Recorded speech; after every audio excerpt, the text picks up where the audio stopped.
So protecting the thyroid and knowing what we're putting in our body is so important, and detoxing. Doing a detox every year is a huge way to avoid fatigue. Chinese medicine says you should really do it every change of season, so every quarter.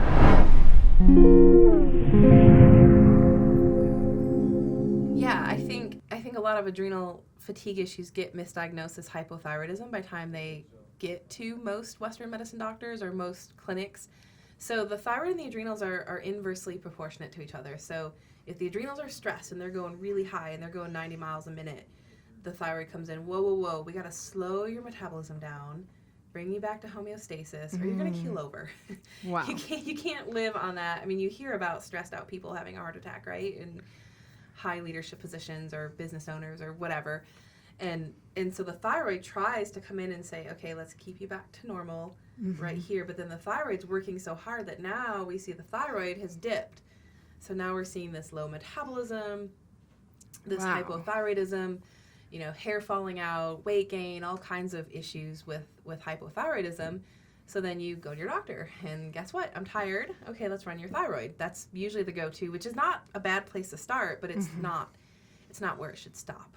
It sounds like it's like looking at it with one of your eyes covered up or something. Absolutely. Like, oh, we're going to look at this problem, but we're going to just totally avoid this like other really important it's piece. Like tunnel vision. Let's just look at one. You're tired, must be thyroid. Like not even looking at iron or vitamin D or any of these other B vitamins or any of these other things that can help with energy, but just usually thyroid's the go-to. Right. Oftentimes it's just, well, go home and get some more rest. You've got a lot going on, which can absolutely be a big part of it too, right? You have to slow down your system, just your lifestyle sometimes. But yeah, so the thyroid, comes back low in the lab testing, and then somebody may get put on Synthroid, a synthetic hormone, which helps for a while. It boosts the thyroid. You get a little energy. Maybe you're sleeping better. But then it may not work for long. After 3 to 6 months, you're like, oh, I need a little bit more. And you need a little bit more. And that's when we know, okay, you're missing something. Right. There's an adrenal problem or an underlying something. Sometimes it's in the pituitary. I haven't spoke about that much. Sometimes the pituitary is just not firing properly, so we can work on rebuilding the pituitary. That's been a big one too.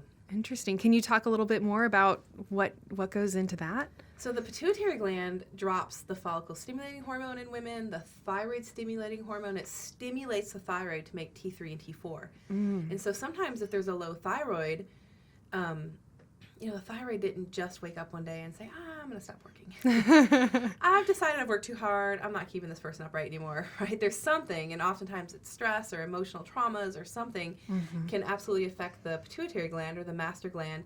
And so it's just not sending the correct signal anymore. We've also found it could be a toxicity in the system. We know fluoride can affect the thyroid a lot, which also affects the pituitary gland. The first organ, or the first, gland, really to hit anything that goes in our mouth is the thyroid. So a lot of that fluoride can get stuck in the thyroid. We found that can shut it down, which will shut down the pituitary a bit. So if you're drinking a lot of fluorinated water, which is in most city water, some people can't detox that out properly, and so that will congest and shut down the thyroid. So that's one way that the thyroid stops working. Again, the thyroid doesn't just stop working. Something's toxic or irritating it, or something's happening, or it's compensating for something. Other things we've seen is fillings in the body. Again, you're swallowing, it's hitting the thyroid. That can cause an issue. We know gluten can inflame the thyroid. And then when the body sees something inflamed, it does what it's supposed to do and it attacks it. So now we're dealing with an autoimmune thyroid problem, which will definitely disrupt the hormones in the adrenals and cause all kinds of issues as well. Yeah. So protecting the thyroid and knowing what we're putting in our body is so important, and detoxing. Doing a detox every year is a huge way to avoid fatigue. Chinese medicine says you should really do it every change of season, so every quarter. Now, it doesn't have to be a full-on, fasting, although there's a whole lot of research coming out right now about fasting for even 24 hours a day, once a week, and how it's curing all kinds of diseases for just fasting. It could be that. It could be raw food. It could be just really clean diet. It could be a juice cleanse, lots of different things. Right. But yeah, fasting alone, just doing a water fast, helps autophagy which is, have you heard that term? Mm-mm. So autophagy it's kind of a new buzzword in functional medicine. It's coming out all over the place just like the last 6 months maybe. Mm-hmm. It's the body's ability, it's the cell's ability to clean itself out. Wow. And so the analogy I like to use is if you're like a hoarder and there's just all this stuff in your house, you can't function in it. And so the cell just gets all this junk and it can't clean it out. And we're finding that fasting will clean it out. Wow. And so that helps, reset the thyroid and detox all kinds of things. Also, we're using a supplement called inositol, which helps clean it out as well, clean out the system, and that helps the liver and the pancreas and just reset the body as well. So all kinds of ways to do different cleanses. Sometimes just giving the liver some herbs that help cleanse will help as well. So there's an interesting connection with the thyroid and the liver. In the liver is where a lot of the hormones are converted. So T4 is converted to T3, which are the thyroid hormones, in the liver. So by doing cleanses and cleaning out the liver, you hear people say, I did the master cleanse or a juice cleanse, and after like 3 days, I hit this point of enlightenment. And that's probably because their body's making proper hormones again, and they just feel really good. So I did the master cleanse. It was quite, I don't know, it was several years ago now. But yeah, I felt amazing. I was like, how do I feel so amazing drinking this thing that really doesn't taste very good? But yeah, I mean, I just was just off the walls with energy and positivity, and it was just such a crazy feeling. Junk was out. So doing something like that just once a week for 24 hours is we're finding just huge for the body to heal. It just kind of resets and gives the body just kind of a clean slate almost. It just gets rid of just that short a time we're finding. Of course, intermittent fasting has become a big, also same thing. It allows the cells to just clean itself out. It's taken the pressure off the liver and the stomach from having to work, so it's able to clean itself out, kind of purge all that junk it's been hoarding. We've been putting in it, or we've been breathing in, right? Another big thing we see with fatigue and the thyroid is iodine. So iodine is in the thyroid, made in the thyroid, and we know that iodine is antifungal, antibacterial, antimicrobial. And we know that every 7 seconds, your entire bloodstream is going through one cycle. And so all the blood is going through the thyroid, and it's getting cleaned out of infections. So we find a lot of chronic fatigue is an underlying infection. And by getting rid of the infection, it's really interesting. You can't just take an anti-whatever and get rid of the infection sometimes, especially if it's a virus. You need to work on your immune system organs to increase your whole immune system to get rid of or suppress the virus. Right. So things that we do with that is definitely we'll look at iodine levels. We'll look at using acupuncture, chiropractic. We know if the brain is communicating down the spine with all the organs through the nervous system, the spleen, the thymus, all of that, it can fight viruses and infections better. Your immune system's working better. Wow. We'll look for nutrient deficiencies. But yeah, we'll find a lot of chronic fatigue, and people have been tired for years. And I'll go through and I'll do the history, and I'll try to pinpoint, like, when is the last time you really felt good? When do you remember feeling normal? And sometimes we'll find out, oftentimes we'll see tears and people say, like, I don't remember. Oh, God. Or it's been decades. And sometimes we'll find out, it was when I had that flu, or it's when I had that bout where I just didn't feel good or something. And sometimes we can trace this chronic fatigue mystery back to maybe mono or Epstein-Barr that they had in high school or college, and maybe they didn't even know they had that. And so I ask people, you can trace it back to then. Were you sick around that time? Well, yeah, I think I had the flu. Did the flu last longer than a couple days or a week? Yeah, it was like 2 or 3 weeks. Okay, well, that is something deeper. And we'll run tests, and we'll find out that people have, Epstein-Barr antibodies that they may have been fighting for years. Wow. And maybe not a full-blown infection, but, like, here's your immune system right here, and here's the virus, and it's just keeping the immune system just stressed. Well, that's exhausting.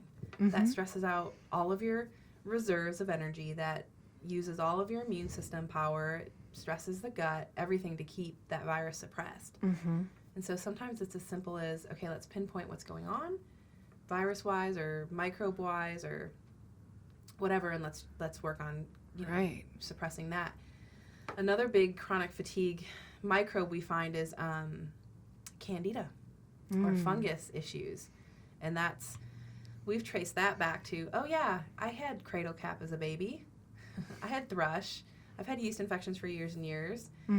They probably have systemic candida, and that's something we look at that will definitely just make you feel tired all the time. Wow. And I think, when you talk about sleep, it's just such a kind of feedback loop or whatever. Because as soon as you, stop sleeping the way that you should and getting enough sleep, suddenly it's like a traffic jam in your body. Yeah. All of these other functions that are going to be delayed, because the only time our body's really healing and repairing, and whether it's like immune function or, building muscle, a lot of people that are like trying to, lose weight or build muscle or whatever. I'm like, well, how much are you sleeping? Oh, well, I only sleep about 3 hours a night so I can get up and go to the gym. I'm like, wait a second, like back up. Because if you're not sleeping, your body's just not going to be able to do all of those important repair functions it needs to do. And now suddenly you've got these other issues that start manifesting in other parts of the body. And it is interesting how like a lot of it can go back to sleep. And it's like people go for so long with sleeping problems that I think it maybe just becomes really cloudy. Yeah. It's like, which came first, the chicken or the egg? Right. Trying to. The people are like, I can get by on 4 hours of sleep. It's like, are you really getting by? Right. Or are you just drinking a pot of coffee? Right. Yeah. And then what came first? I'm not sleeping. I don't need the sleep. Yeah, and they just get in this feedback loop, like you said. And I tell people when they come in the office, there's two things we have to have happening to get your body to heal: sleeping and pooping. Those two things have to happen. If they're not, we can't heal your body. That's exactly what you said. The cells rejuvenate, they rebuild. That's when we make hormones. That's when we build muscle. All of it. Yep. Sleeping is a big one. And again, we kind of pride ourselves on being busy and not needing a lot of sleep.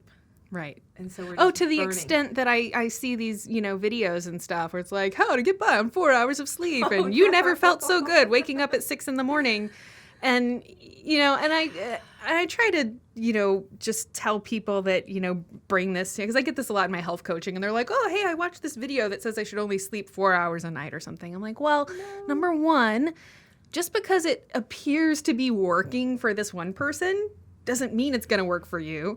And just because it appears to be working for that person doesn't mean that it's actually good for them. Right. Like what's the expiration date on their 4 hours of sleep a night thing, Keep following them. They may keel over soon. If they're not sleeping, because your brain also, right, with fatigue, what comes along?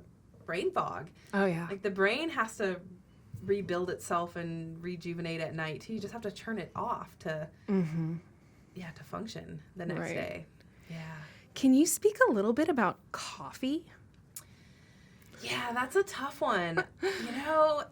I'm torn on coffee. So we do know that it stimulates the adrenals. Right. So if somebody has adrenal fatigue and they come into our office, I like to take them off caffeine because it is stimulatory and it's burning up more adrenaline. Like it's just pushing, it's pushing their system. 90% chance that they're addicted to it. So that's a tough one.